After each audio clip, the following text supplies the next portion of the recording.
reading from the book of Genesis. At that time, Jacob called his sons and said, "Assemble and hear, O sons of Jacob, and hearken to Israel your father. Judah, your brothers shall praise you. Your hand shall be on the neck of your enemies. Your father's sons shall bow down before you. Judah is a lion's whelp. From the prey, my son, you have gone up. He stooped down, he couched as a lion, and as a lioness who dares rouse him up.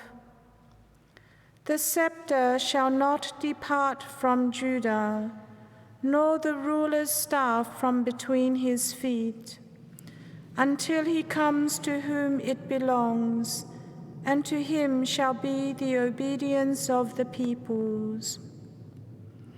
The word of the Lord.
The Lord be with you. The beginning of the Holy Gospel according to Matthew.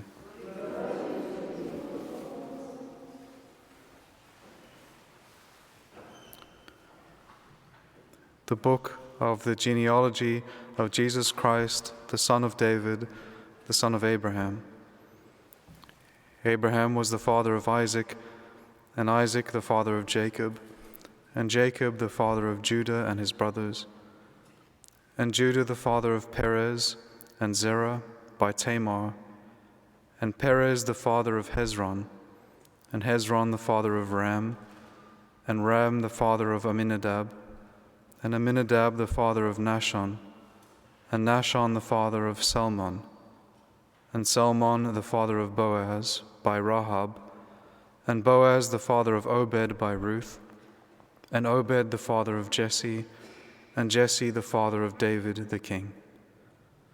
And David was the father of Solomon by the wife of Uriah, and Solomon the father of Rehoboam, and Rehoboam the father of Abijah, and Abijah the father of Asa, and Asa the father of Jehoshaphat, and Jehoshaphat the father of Joram, and Joram the father of Uzziah, and Uzziah the father of Jotham, and Jotham the father of Ahaz, and Ahaz the father of Hezekiah, and Hezekiah the father of Manasseh, and Manasseh the father of Amos, and Amos the father of Josiah, and Josiah the father of Jeconiah and his brothers at the time of the deportation to Babylon.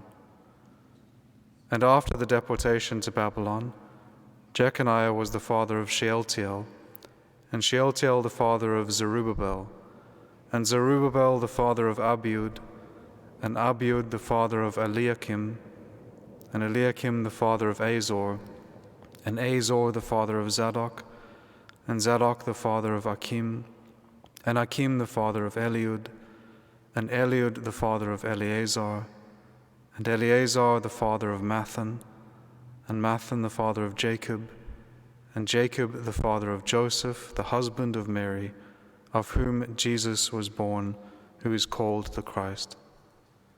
So all the generations from Abraham to David were 14 generations, and from David to the deportation to Babylon, 14 generations, and from the deportation to Babylon to the Christ, 14 generations. The Gospel of the Lord.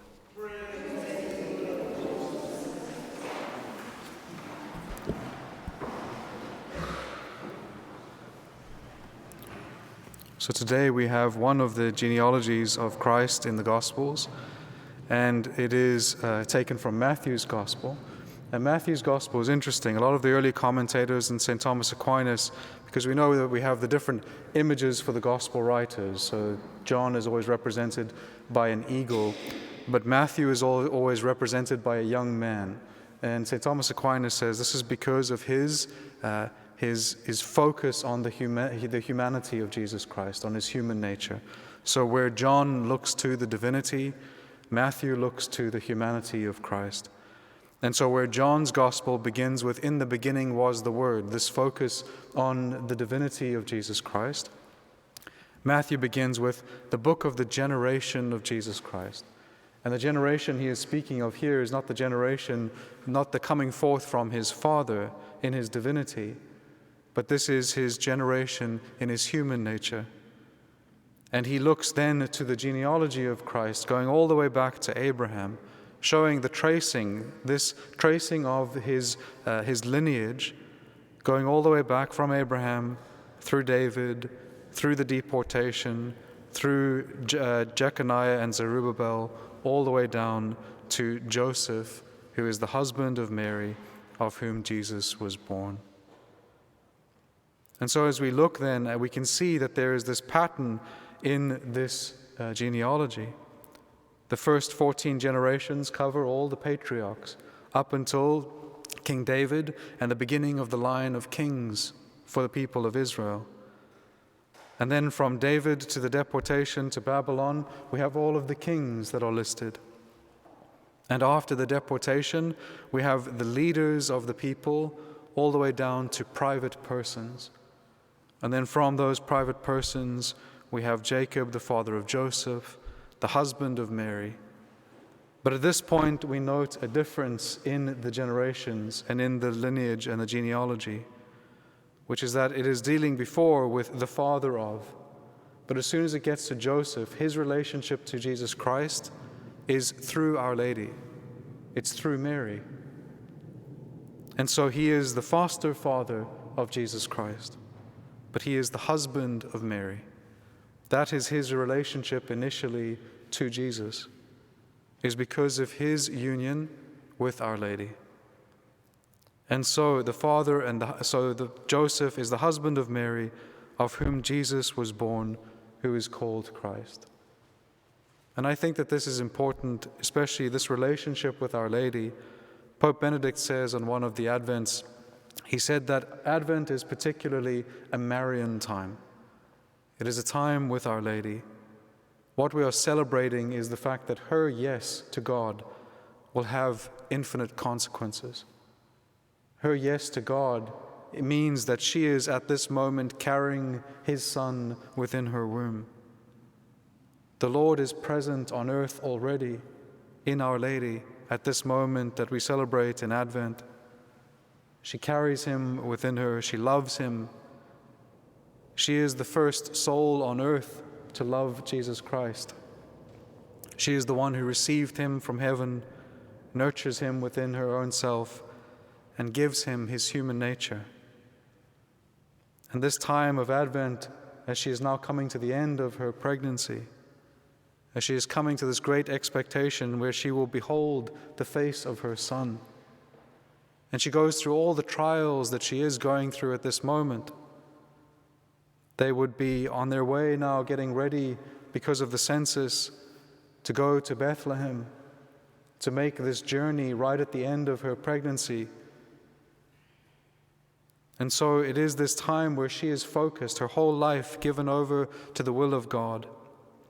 She accepts all the trials that come to her, and she accepts them humbly, and she simply follows whatever God's will has laid out for them, as she carries God himself within her. This time of Advent is truly a Marian time.